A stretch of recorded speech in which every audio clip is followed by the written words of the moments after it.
Hello everyone, welcome back to our channel English माध्यम के platform पे हम डिस्कस करने वाले हैं editorial based practice exercise for banking exams. Start करते हैं आज का session with thought of the day, that is either run the day और रन बाय द डे। यानी कि हर दिन सुबह उठो तो या तो फिर अपने दिन का कंट्रोल अपने हाथ में लो, अपने दिन को प्लान करो, प्लानिंग के अनुसार चलो। ठीक है, कोशिश करो उस रूटीन के, उस स्केड्यूल को फॉलो करने की जो आपने अपने लिए बनाया है। ठीक है, 100% हार्डली कोई कर पाता है, बट अगर आपने 5-10% भी उसको फॉलो कर लिया तो आपको एक sense of achievement, accomplishment feel होगा। या फिर जैसे जैसे दिन आता जाएगा, परिस्थितियाँ आती जाएंगी, आप वैसे वैसे उसको रिएक्ट करो। इससे होगा क्या कि आप सारा दिन आप रहेंगे बहुत बिजी, आपको लगेगा कि आपने बहुत काम कर लिया, आप इतने बिजी थे सारा दिन, आप थक गए, बट एक्चुअल में जब आप देखेंगे तो उस दिन की प्रोडक्टिविटी कुछ भी निकल कर नहीं आएगी।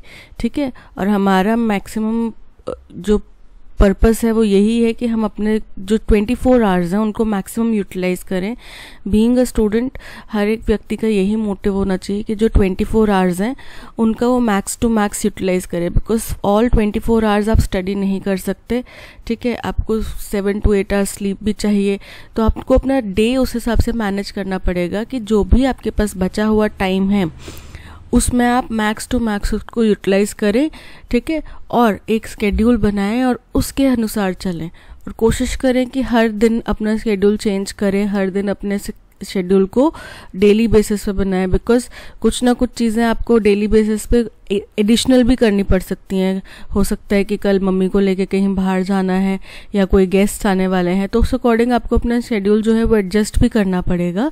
तो प्लानिंग के अनुसार चलिए। ठीक है, स्टार्ट करते हैं आज का session for reading and comprehension, editorial based. तो the centre must revisit the प्रधानमंत्री Uchchatar Shiksha Abhiyan PMUSHA and take on board dissenting states. बोल रहे हैं कि हमारी भारतीय सरकार को वापस से प्रधानमंत्री उच्चतर शिक्षा अभियान जो है उसको रिवाइज करना चाहिए, रिविजिट करना चाहिए, और जो स्टेट्स इसके तहत नहीं आ रहे हैं, जो इससे अपने आप को परे कर रहे हैं, जो इसमें अग्री नहीं कर रहे हैं, उनको भी इसमें मिलाने की कोशिश करनी चाहिए।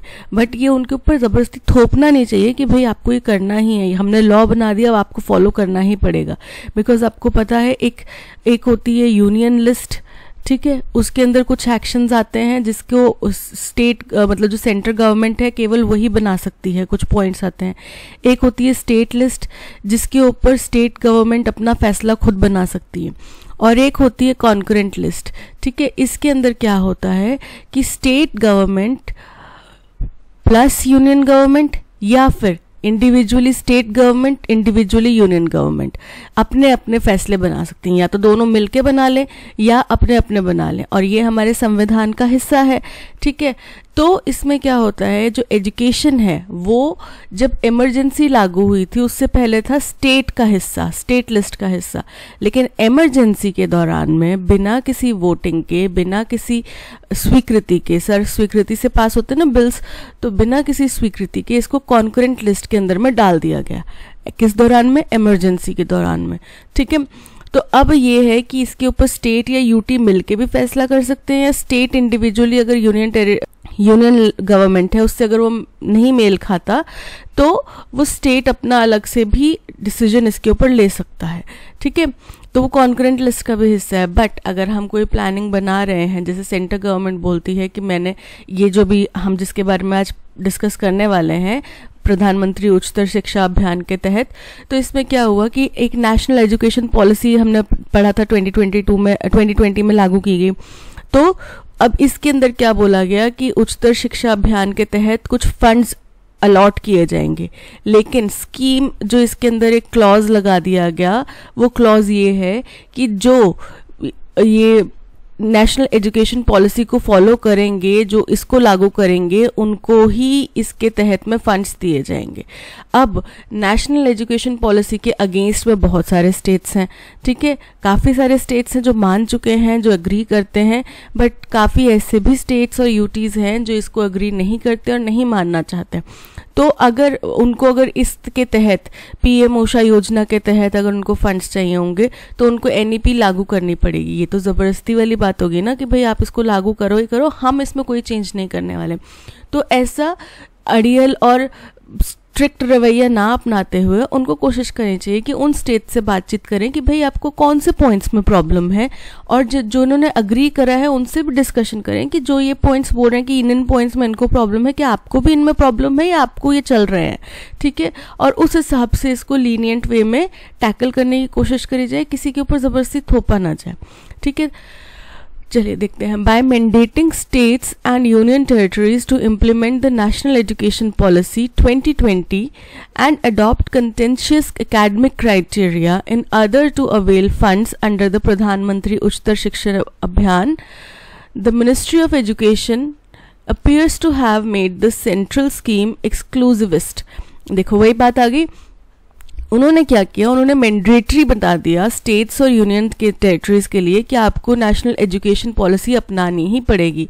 कैसे? क्योंकि उन्होंने बोला कि अगर आपको प्रधानमंत्री उच्चतर शिक्षण अभियान के तहत अगर आपको फंड्स लेने हैं, तो क्योंकि वो कंटेंशियस है, ये जो क्राइटेरिया है नेशनल एजुकेशन पॉलिसी का, इसके ऊपर उनको अभी विवाद है, उनको अभी विवादास्पद है, उनको मतभेद हैं इसके ऊपर, पॉइंट्स कुछ हैं जो वो नहीं डील करना चाहते, या वो चाहते हैं कि इसके ऊपर दोबारा से रिवाइज किया जाए। तो उन्होंने सीधी तरह से बोल दिया कि अगर आपको ये फंड्स चाहिए, इसके तहत में फंड्स चाहिए अपने अपने स्टेट्स के लिए, अपने अपने स्कूल्स के लिए, तो भाई आपको तो एनईपी लागू करना पड़ेगा। ये क्या हो गया? मैंडेटरी सिस्टम हो गया ना, एक तरह से तानाशाही रवैया हो गया कि भाई आप या तो ये लागू करो वरना आपको फंड्स नहीं मिलेंगे।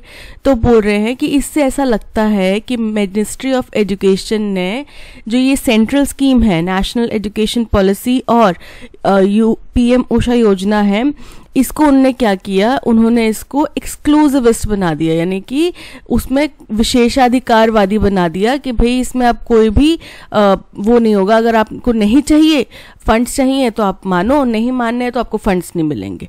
जबकि सेंट्रल गवर्नमेंट का कभी भी ऐसा रवैया नहीं होना चाहिए कि भाई अगर आप नहीं मानेंगे तो आपको फंड्स नहीं मिलेंगे। उनको हर एक स्टेट को इक्वली हेल्प करना चाहिए अपॉर्चुनिटीज के तौर पे, ठीक है। The guidelines for the scheme, an improvised version of राष्ट्रीय उच्चतर शिक्षा अभियान Rusha 1 and 2 to ensure increased access। बोल रहे हैं कि जो गाइडलाइंस थी स्कीम की, जो कौन सी स्कीम की, जो कि इम्प्रोवाइज्ड यानी कि थोड़ा सा इम्प्रूव्ड वर्जन है राष्ट्रीय उच्चतर शिक्षा अभियान RUSA 1 और 2, यानी कि राष्ट्रीय उच्चतम शिक्षा अभियान भी 2 पार्ट्स में, यानी कि 2 बार रिवाइज हो चुका है, एक बार पहले आया फिर बाद में दोबारा रिवाइज होकर आया, उसी का ये इम्प्रूव्ड वर्जन है। यानी कि कुछ इसमें चीज़ें ऐड की होंगी, एलिमिनेट की गई होंगी, है ना, किसी तरीके से उसमें चेंजेस किए गए हैं, बट बेसिक उसी के अंदर में चेंजेस करके उसको नए इम्प्रूव तरीके से लेकर आए हैं। टू इंश्योर कि इसमें क्या हो, लोगों के पास एक्सेस हो, बच्चों के पास, स्टूडेंट्स के पास, गवर्नमेंट्स के पास एक्सेस हो, इक्विटी हो, ठीक है, इक्वालिटी इसमें आए, इक्विटी आए, and excellence in state higher education system, और क्या हो कि स्टेट का जो हायर एजुकेशन सिस्टम है वो अच्छी तरीके से आगे बढ़ सके, ये इसका पर्पस था, ठीक है। अब इसी के तहत फंड्स रिलीज किए जाने थे एजुकेशन सिस्टम में, सेंट्रल फंडिंग, जिसमें सेंट्रल फंडिंग दी जानी थी, वर रिलीज इन जून, और ये जून महीने में लागू किया गया था, रिलीज किया गया था उच्चतर शिक्षण अभियान जो है।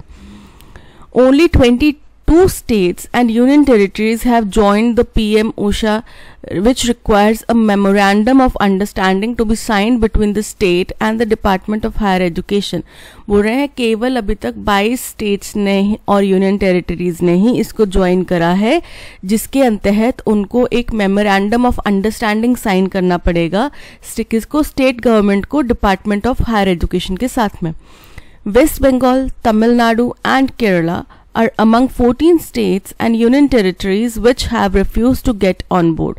अब इसमें 14 स्टेट्स हैं, जिनमें से मुख्य तौर पर वेस्ट बंगाल, तमिलनाडु और केरला भी हैं, जो और कुछ यूनियन टेरिटरीज और भी स्टेट्स हैं जिन्होंने मना कर दिया कि हम ये स्कीम को नहीं मानते, हम इसको लागू नहीं करना चाहते। Apart from embracing the NEP 2020, the Memorandum of Understanding includes inter alia commitment from states on adopting guidelines for the National Credit Framework and Choice-Based Credit System for 4-year undergraduate program। तो बोल रहे हैं कि इसमें बाकी चीज़ों के जैसे मेमोरेंडम ऑफ अंडरस्टैंडिंग जो साइन किया गया है, इसमें बाकी चीज़ों के साथ साथ ये भी शामिल है कि आपको NEP 2020 एक्सेप्ट करना पड़ेगा, लागू करना पड़ेगा अपने स्टेट में, ठीक है। और एक और जो पॉइंट है वो ये है कि स्टेट्स जो हैं इस बात को भी एक्सेप्ट करेंगे कि वो national credit framework and choice based credit system के तहत जो गाइडलाइंस जारी किए गए हैं उनको भी लागू करेंगे अपने 4 साल के अंडर ग्रेजुएट प्रोग्राम के लिए, ठीक है। NEP के तहत 4 साल का हो रहा है graduation programme. Without agreeing to these conditions states can not avail of a share in the funds. बोल रहे हैं अगर वो इन कंडीशंस को अग्री नहीं करेंगे तो स्टेट्स जो हैं वो फंड्स नहीं उनको मिल पाएंगे।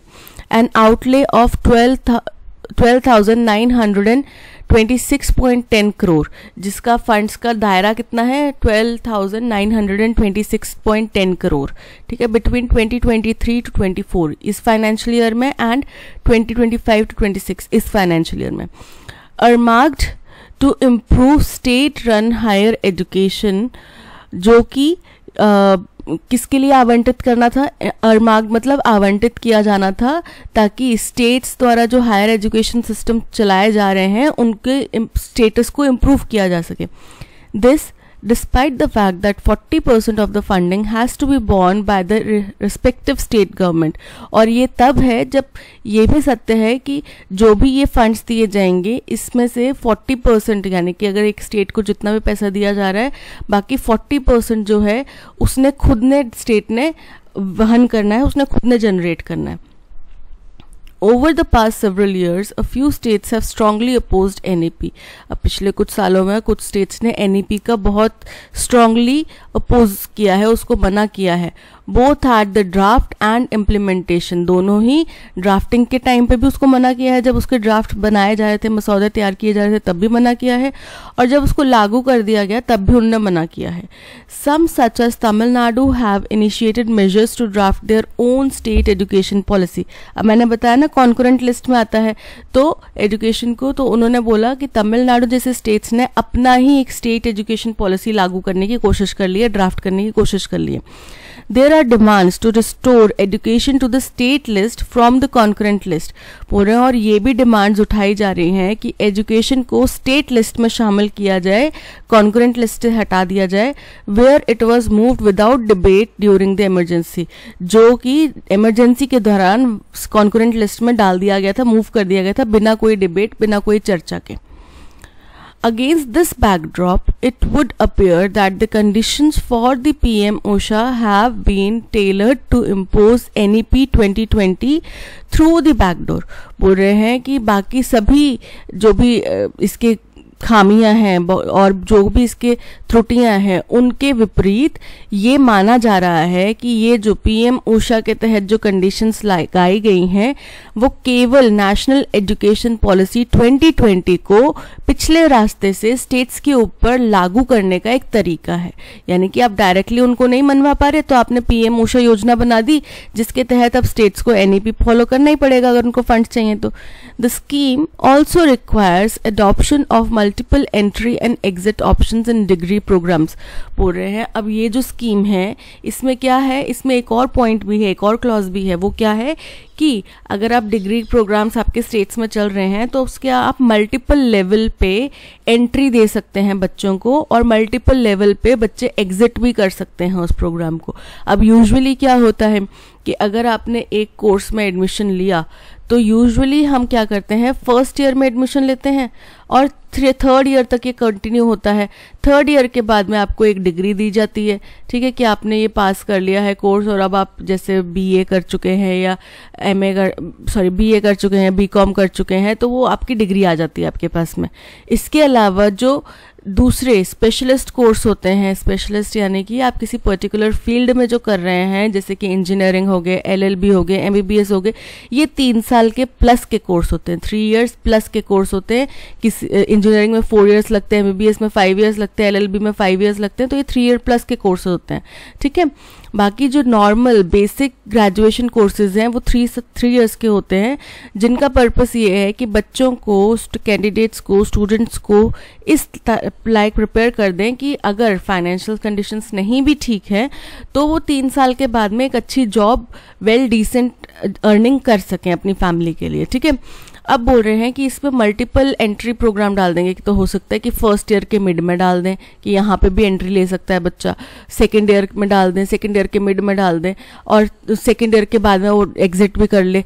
तो इससे क्या होएगा, कॉलेज ड्रॉप आउट्स के रेशियो बहुत ज़्यादा बढ़ने के चांसेस हैं, बहुत ज़्यादा खतरा बढ़ने का चांसेस है। और जो बीच में बच्चे एंट्री लेंगे वो कवर अप भी नहीं कर पाएंगे, और सपोज करो किसी ने 2 साल के बाद में एडमिशन लिया, वो 1 साल के अंदर ही अपनी डिग्री हासिल कर लेगा। यानी कि जिस बच्चे ने 3 साल लगाए हैं उसके कंपैरेटिवली उसने 1 साल लगाकर ही डिग्री हासिल कर ली, ठीक है, which is not quite a fair game, ठीक है। And national higher education qualifications framework guidelines, इसके तहत में this when academic stakeholders and administrators have expressed serious concerns about the multiple entry and exit option possibly triggering more dropouts from the higher education system। सही है कि जो भी academic जानकार हैं, एडमिनिस्ट्रेटर हैं, उन्होंने इसके ऊपर कंसर्न, चिंता जताई है कि अगर हम मल्टीपल एंट्री और एग्जिट ऑप्शंस डालते हैं तो इससे कॉलेज ड्रॉप आउट्स की, हायर एजुकेशन में ड्रॉप आउट्स की संख्या बढ़ सकती है।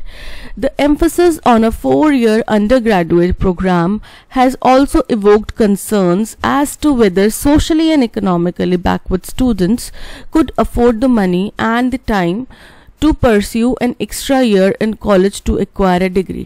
बोल रहे हैं कि इस बात के ऊपर भी उन्होंने चिंता जाहिर करी है, जोर दिया है कि जो आपने 3 साल का ग्रेजुएशन अंडर ग्रेजुएट प्रोग्राम को आपने 4 साल का अंडर ग्रेजुएट प्रोग्राम बना दिया, तो इससे क्या होगा कि जो बच्चे सोशली या इकोनॉमिकली बैकवर्ड क्लासेस से, बैकवर्ड फैमिली से आते हैं, क्या वो इतना पैसा और इतना टाइम अफोर्ड कर पाएंगे इस तरीके का 4 साल का डिग्री कोर्स एक्वायर करने में।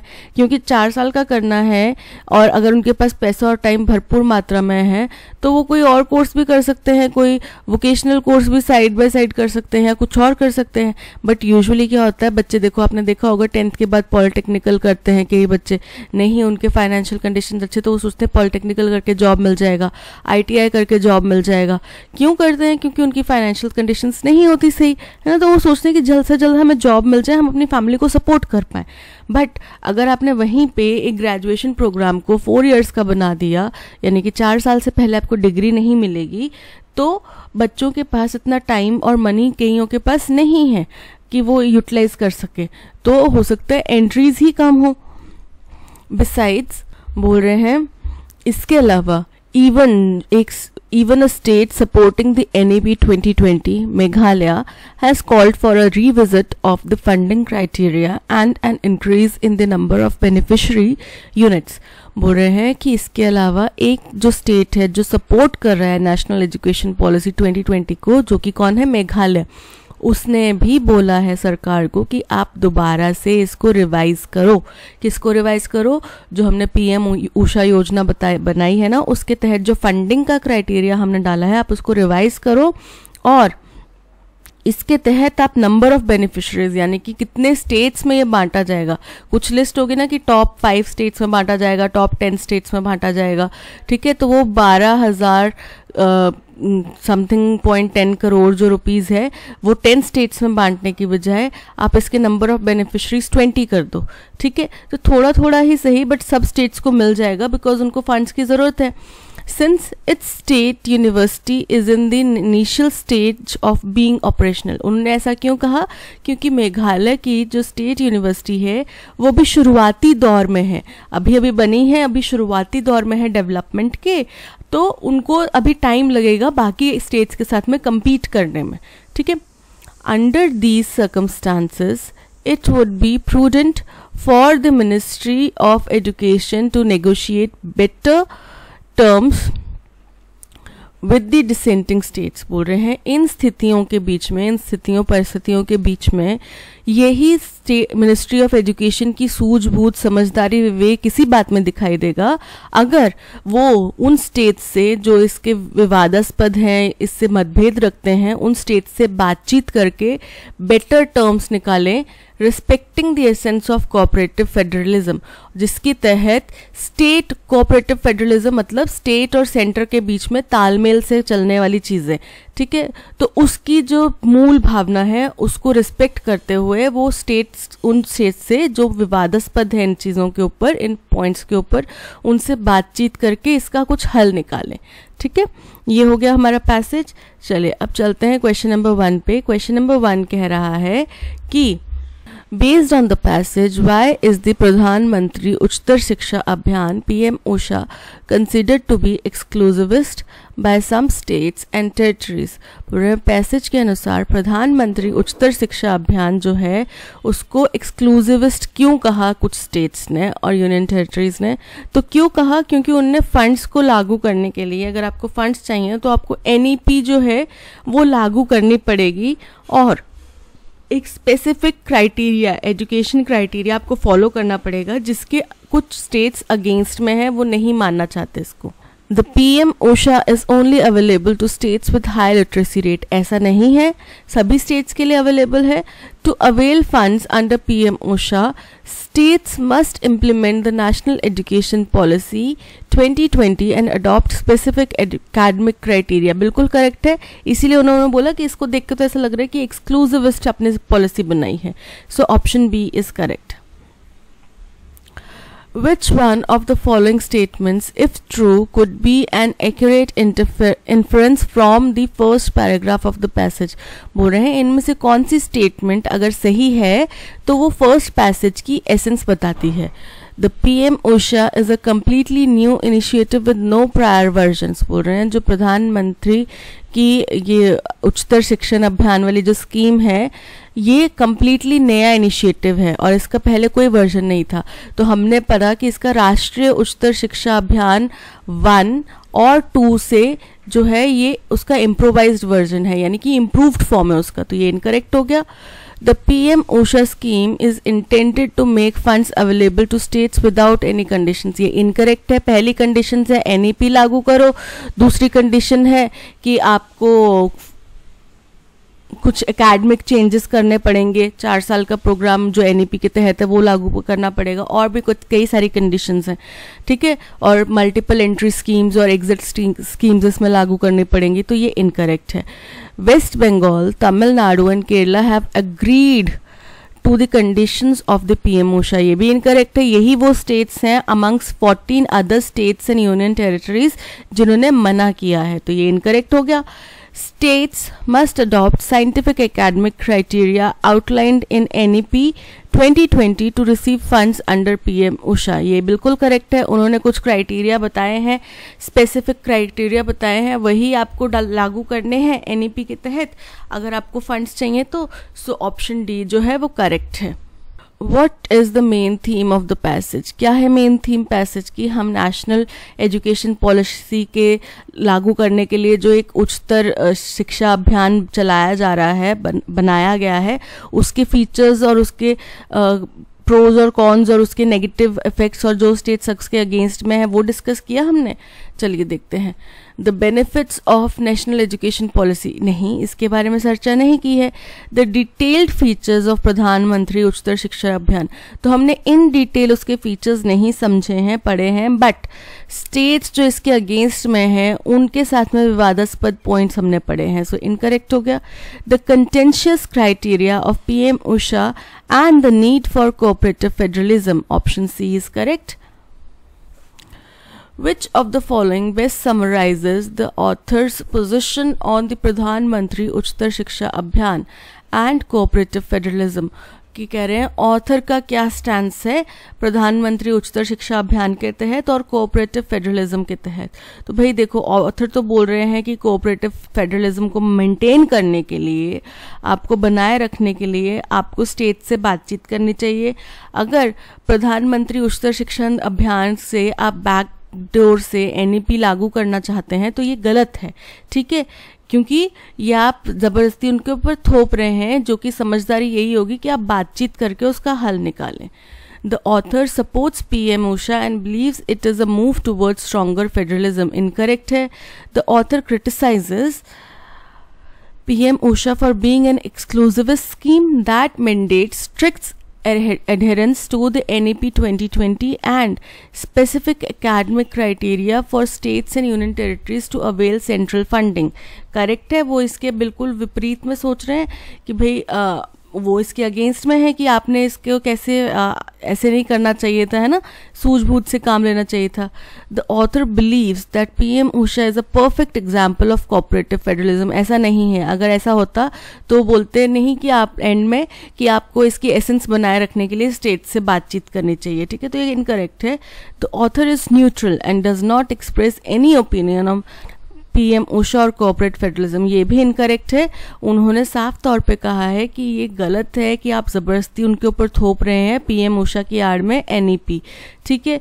और जो कुछ स्टेट्स का कंसर्न है कि बच्चे इतने कई जो है उनके पास इतना टाइम या फिर मनी नहीं होता कि वो 4 साल में इन्वेस्ट कर सकें और ड्रॉप आउट्स के रेट्स बढ़ जाएंगे, ये सब चिंताएं उन्होंने जाहिर करी हैं, तो वो बिल्कुल इसके फेवर में नहीं है, ठीक है। So option 2 is correct, which means only 2B is correct. Based on the passage, we can infer that author would be more supportive of, बोल रहे हैं पैसेज के अनुसार हम क्या अंदाज़ा लगा सकते हैं कि ऑथर किस बात के लिए बिल्कुल अग्री कर जाते।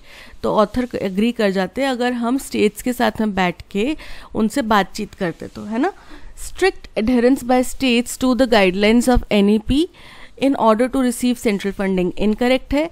The Ministry of Education imposing uniform academic criteria across all states and UTs through PM Usha, ये भी incorrect है। The re-evaluation of PM Usha terms by Ministry of Education in consultation with dissenting states in line with the principle of cooperative federalism, option C is correct। Even as the Indian economy is growing at a dash healthy rate, बोल रहे हैं हालांकि Indian economy काफ़ी अच्छे rate पे, healthy rate पे increase कर रही है, and the RBI expects growth at 8% in the first quarter April to June of the ongoing financial year. RBI ने जो हमारे फर्स्ट क्वार्टर अप्रैल से जून वाला जो क्वार्टर है फाइनेंशियल, इस करेंटली जो फाइनेंशियल ईयर चल रहा है उसके लिए वो 8% का बताया, ठीक है। More and more individual households are seeking work under the Rural Employment Guarantee Scheme, बोल रहे हैं हालांकि हम इतना अच्छा ग्रो कर रहे हैं, RBI ने भी हमारा जो ग्रोथ है रेट वो 8% पर बताया है, बट ज़्यादा से ज़्यादा लोग, ज़्यादा से ज़्यादा घरेलू लोग या घर जो है वो क्या कर रहे हैं, वो rural employment guarantee scheme MNREGA के तहत में काम ढूंढ रहे हैं, ठीक है। In June the number of households that availed या occupied या फिर that work under the scheme touched 3.04 crore, बोल रहे हैं कि जून महीने में जिन परिवारों ने इस स्कीम के तहत काम किया या जिनको इस स्कीम के तहत काम मिला या स्कीम का लाभ उठाया, वो लोगों का आंकड़ा जो है 3.04 करोड़ तक पहुंच गया था।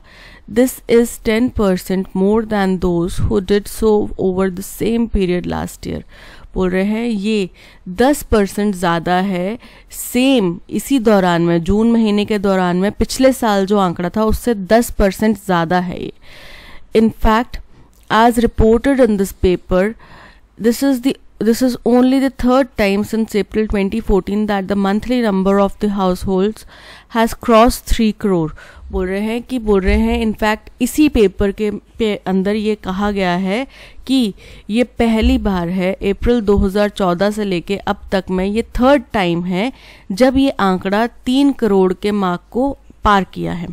Some have attributed this sharp rise dash the uneven rainfall pattern in the June which could have affected Kharif sowing, बोल रहे हैं कुछ लोगों ने ये जो इतना शार्प राइज हुआ है इसका कारण ये भी बताया है कि जो अनइवन रेनफॉल पैटर्न हुई जून महीने में, जो अनइवन बारिश हुई, इसकी वजह से खारिफ की जो सोइंग है यानी कि बोने का जो टाइमिंग है वो चेंज हो गया या फिर कम बुआई हुई या फिर नहीं हो पाई, उसकी वजह से भी लोग ज़्यादा जो है वो नेशनल जो रूरल एम्प्लॉयमेंट गारंटी स्कीम है उसके अंदर चले गए काम करने के लिए, बिकॉज लेबरर जो थे उनको नहीं काम मिला इतना, ठीक है, तो वो कहाँ चले गए, उसके तहत काम करने चले गए.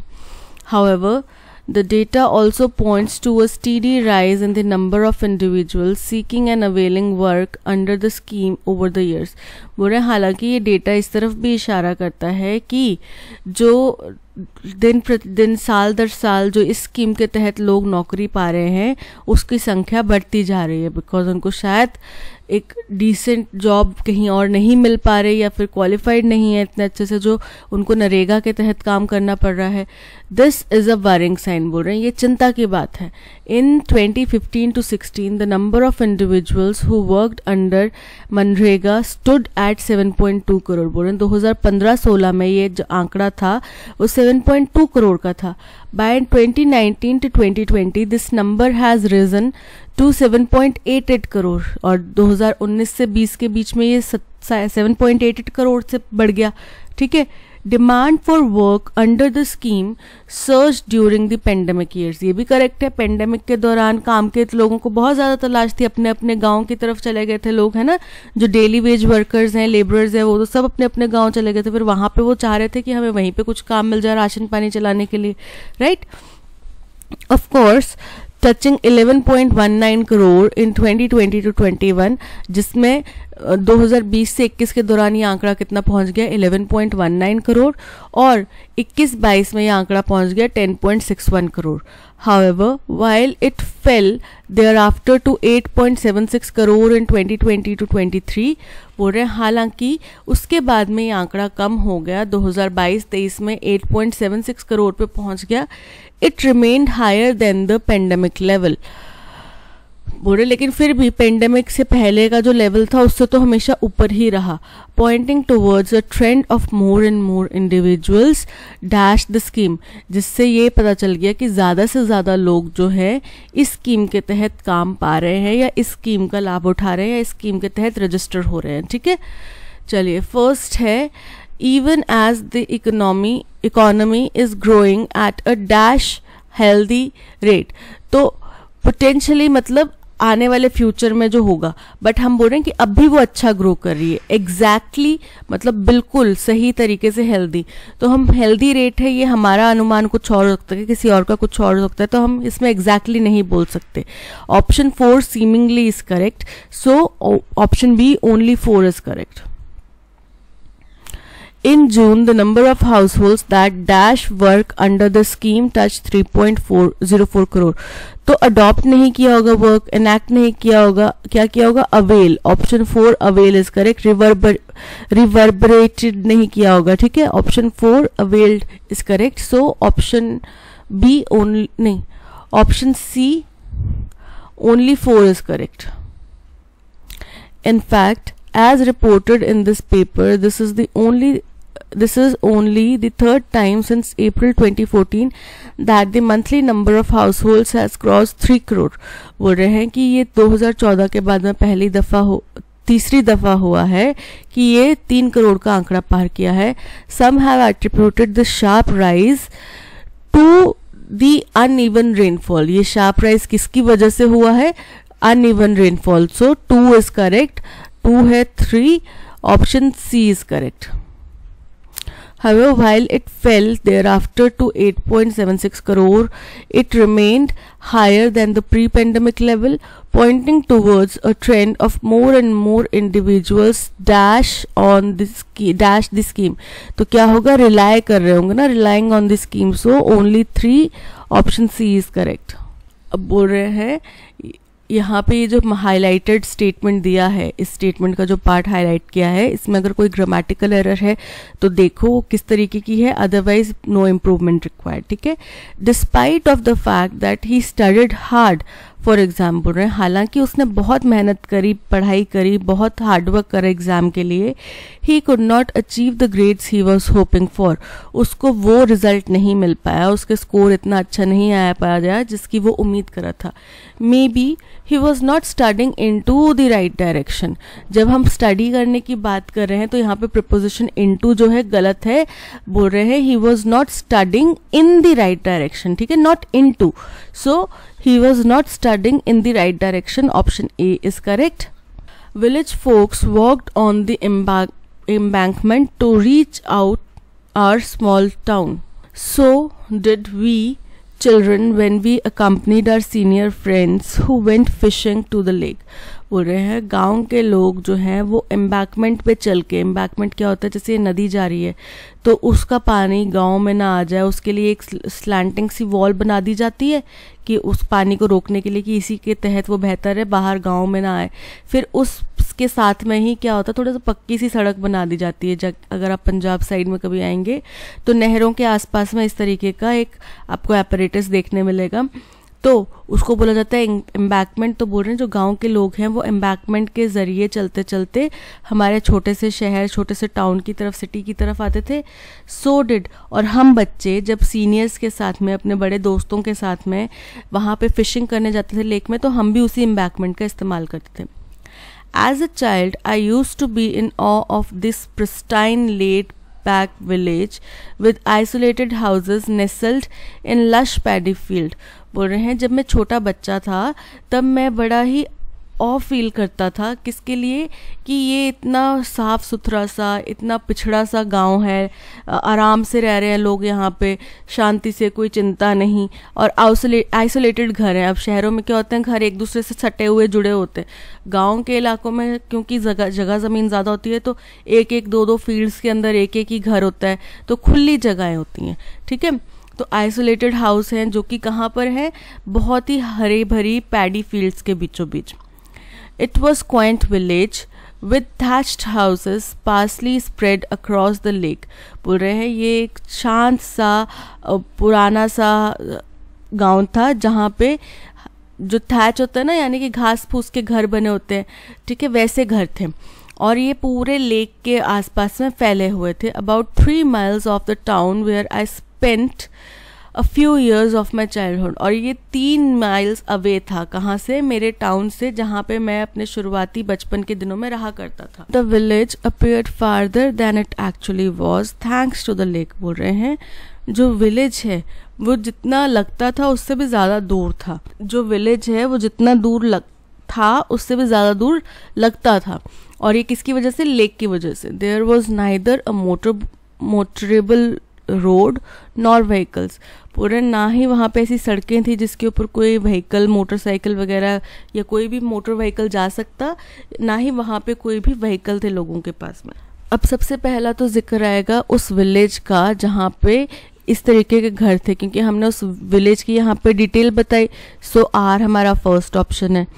फिर हमारा आएगा ऑप्शन एस जो कि बताता है कि ये 3 माइल्स का डिस्टेंस उसने बता दिया कि 3 माइल्स दूर था मेरे टाउन से, लेकिन जितना वो एक्चुअली में दिखता था, जितना वो एक्चुअली में था डिस्टेंस, उससे ज़्यादा दूर लगता था उस लेक की वजह से. ठीक है, ये हो गया, उसी माइल्स वाले पॉइंट को, डिस्टेंस वाले पॉइंट को ये कंप्लीट कर रहा है. ठीक है, इसके बाद हो गया कि अब इसी रोड वाले कि वो वहाँ पे कहाँ चलते थे. ठीक है, 3 माइल दूर था, तो बोल रहे हैं कि जितना, क्यों, वहाँ पे मोटरेबल ना तो रोड्स थी ना व्हीकल थे, कुछ भी नहीं था. ठीक है, तो ये हो गया थर्ड पॉइंट. तो अगर मोटरसाइकिल वगैरह नहीं थे तो लोग कैसे आते थे? तो लोग चलकर आते थे, है ना, ये पॉइंट आएगा. तो हम समझ पा रहे हैं कि टी के बाद में ही पी पॉइंट आएगा.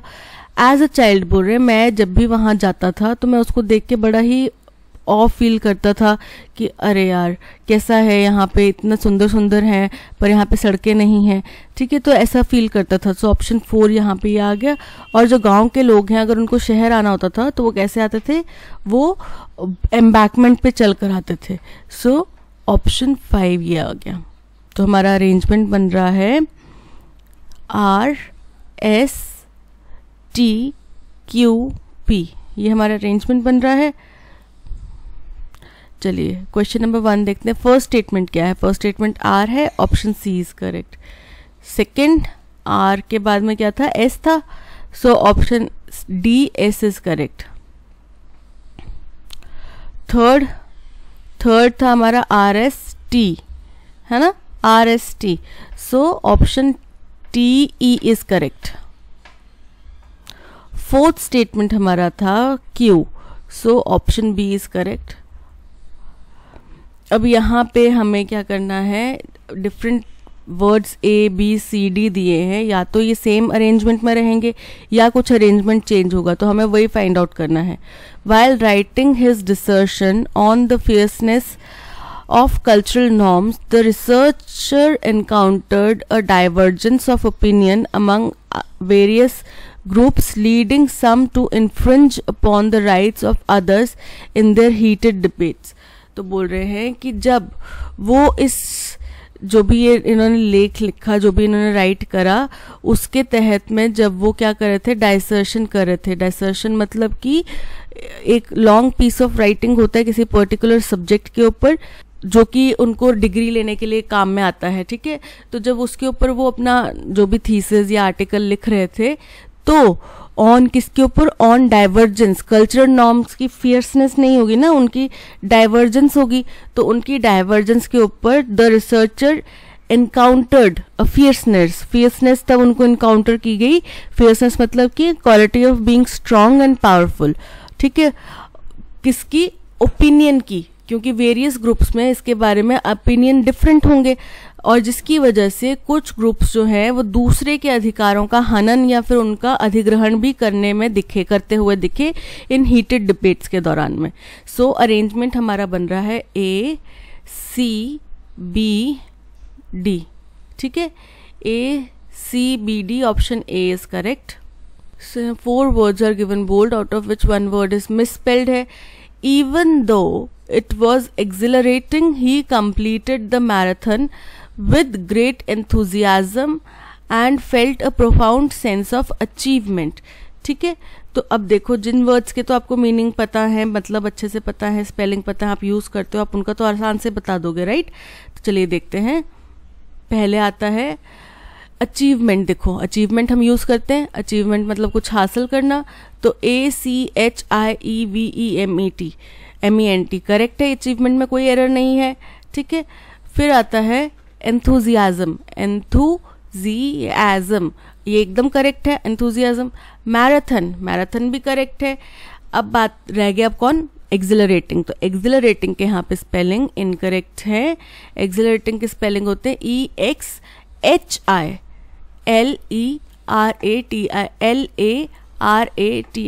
एक्सिलरेटिंग. सो ए के स्पेलिंग यहाँ पे इनकरेक्ट है, ऑप्शन ए इज करेक्ट.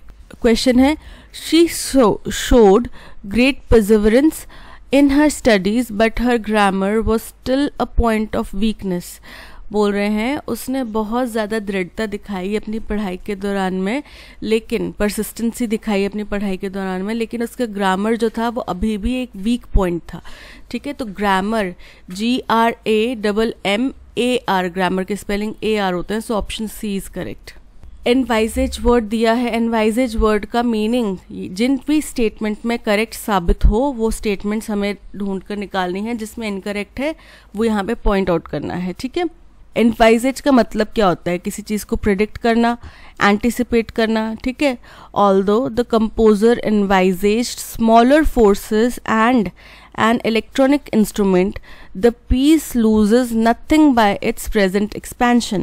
ठीक है, तो यहाँ पे बोल रहा है कि उन्होंने कल्पना करी या फिर उन्होंने यूज़ करा स्मॉलर फोर्सेस का और इलेक्ट्रॉनिक इंस्ट्रूमेंट्स का, लेकिन जो भी वो गाना था, जो भी वो पीस था जो वो बना रहे थे, उसमें उसका जो ओरिजिनल एक्सपेंशन था वो ही ख़त्म हो गया, और कुछ नहीं गया, बस उनका जो ओरिजिनल एक्सपेंशन था वो ख़त्म हो गया. The outer sight we envisage may last much longer than the inner, as the master plan is likely to take 25 years to complete. बोल रहे हैं जो आउटर दृश्य हमने कल्पना करी थी वो ज़्यादा लंबा चलेगा इनर से. जो आउटर साइड था वो अंदर वाले साइड से ज़्यादा चलेगा, क्योंकि जो मास्टर प्लान है वो 25 साल तो कंप्लीट करने में ही लगाएगा. Train fare increases of 15% are envisages for next year. अब यहाँ पे होता है रिवाइज करना, लगाना, तो बोल रहे हैं ट्रेन फेयर जो है 15% से बढ़ गए हैं और ये अगले साल से लागू हो जाएंगे. तो यहाँ पे सारे करेक्ट हैं. ठीक है, so all of the above is correct, option C is correct. The Society for Animal Welfare has urged people to keep an eye out injured birds. Eye out नहीं होगा ना, आई ऑन रखा जाता है, किसी के ऊपर निगरानी रखी जाती है, तो आई ऑन यानी कि आप नज़र रखिए कि कहीं पे आपके आसपास में बर्ड्स ना इंजर हो जाएं फेस्टिवल्स के दौरान में, ठीक है। तो बोल रहे हैं तो सोसाइटी ऑफ एनिमल वेलफेयर ने लोगों से गुहार लगाई कि अपने आसपास से भी नज़र रखो कि कोई बर्ड पक्षी इंजर तो नहीं हो रहा आपकी फेस्टिवल एक्टिविटीज़ के दौरान में during the forthcoming festival. So option B में एरर है, एन आई आउट की बजाय एन आई ऑन होगा। In the afternoon, devotees organized a program in which the name of the deity was chanted 1 lakh times. बोल रहे हैं कि afternoon में वहाँ पे जो भी डिवोटीज़ हैं उनने एक प्रोग्राम ऑर्गेनाइज करा जिसमें कि उनके जो भी भगवान थे उनका नाम जो है वो 1 लाख बार उनको जाप करना था। तो इसमें कोई एरर नहीं है, टाइम्स इज करेक्ट, ठीक है। So option E, no error. आज के सेशन में इतना ही। Thank you so much for watching. मिलते हैं नेक्स्ट सेशन में। अगर कंटेंट पसंद आया हो तो लाइक शेयर और सब्सक्राइब ज़रूर कीजिएगा। Till then keep learning and keep practising. Bye bye.